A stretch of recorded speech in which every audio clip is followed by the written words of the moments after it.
भाइ राम्ररी जानु, आफ्नो ख्याल राख्नु अनि बेला बेलामा खबर पठाइरहनु है। तपाईँ पनि राम्ररी बस्नु, घरको सबैजनाको ख्याल राख्नु है। अनि म तिहारमा कसलाई टिका लगाइदिउँ? तिहारको टिकामा पर्खिन, म आइहाल्छु नि।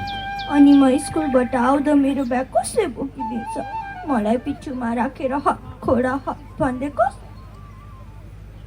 ए लाठी, म तसँग सधैँ हुन नपाए पनि मेरो माया र सम्झना सधैँ तसँग रहनेछ। हेर, आज तिम्रो दाइ हिँड्नु आँटेको बाटो पक्कै कठिन छ, तर यही बाटो हिँड्ने हिम्मत गर्नु नै ठुलो कुरा हो, याद राख।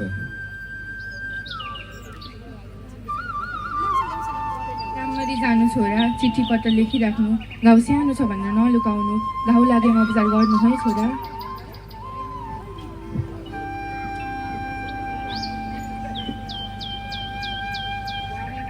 दसैँको मुखमा हिँड्न लागिस्, तिहारमा चाहिँ जसरी आइज है। दिदी बहिनीको निधार खाली नराखेस्।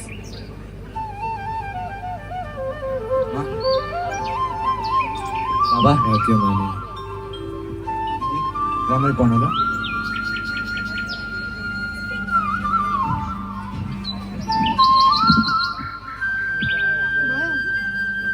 ओहो, भर्खर आएको हो कि क्या हो?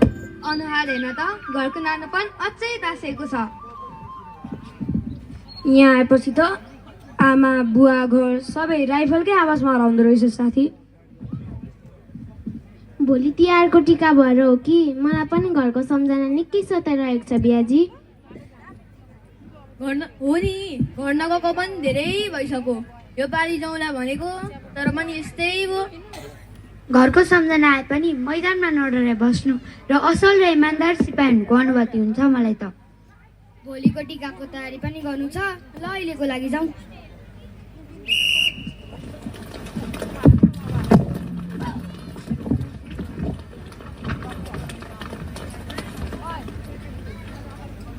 सतर्क, गुडोफर, विश्राम।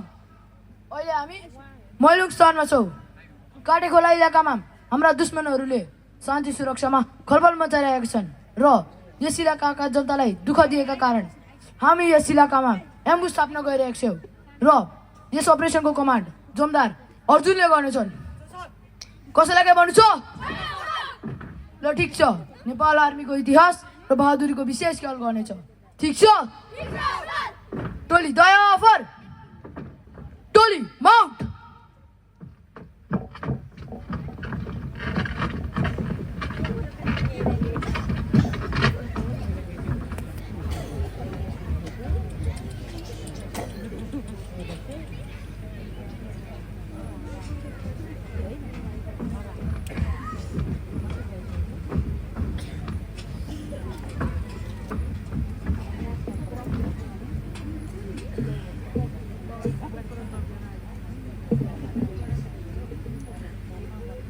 सतर्क, घुडाफाड, विश्राम। बहादुरी गरको नाम नेपाल आर्मी हो। पल्टन, यो लडाइँ हाम्रो लागि पहिलो र नौलो लडाइँ होइन, इतिहास साक्षी छ। हामीले विभिन्न कालखण्डमा दुश्मनलाई धुलो चढाई विजय हासिल गरिसकेका छौँ। कसलाई के भन्नु छ?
हेलो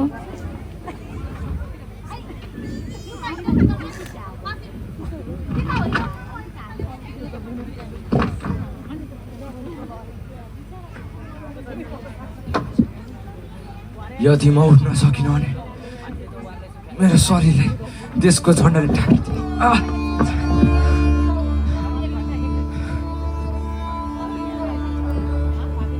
तपाईँलाई के पनि हुन्छ चिन्ता नलिनुहोस्। घरमा बुढा बुवा र रोगी आमालाई नरुनु भनिदिनु है।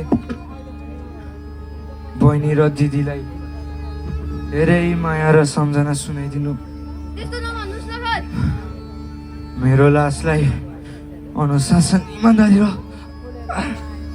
देशको सुरक्षा कर्मीको नाताले देशको झन्डाले ढाकिदिनु, ताकि आमाले छोरा मरेको होइन,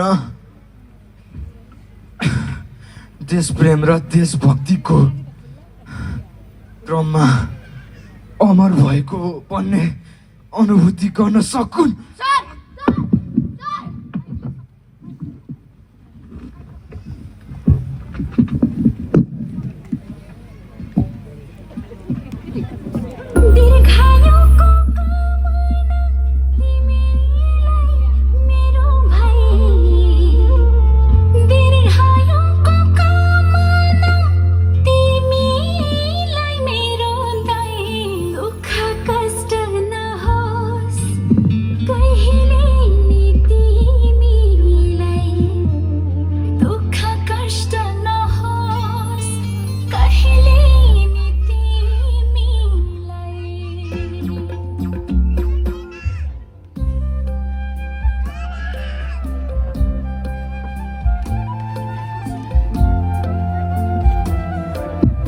बहिनी, आज त कति खुसी देखिन्छेस्।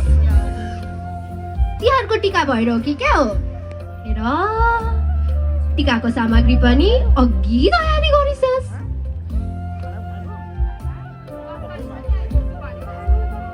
त्यही भएर आज बिहानदेखि ऊ आफै काम गरिरहेकी छे।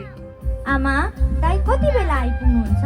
आफ्नो बहिनीलाई कतिखेर अँगालो हालौँ भनेर हतार हतार आउँदै होला नि। धेरै हतार पनि त गर्नु भएन नि। फेरि दाइलाई लडेर चोट लाग्यो भने भगवान् दाइलाई केही नहोस् है। आर्मीको काम भनेको बन्दुक बोक्नु मात्र होइन, तर यसो चाडबाडको बेलामा दिदी बहिनीले पर्खिरहेका छन् भनेर बन्दुक बिसाए भइगयो नि।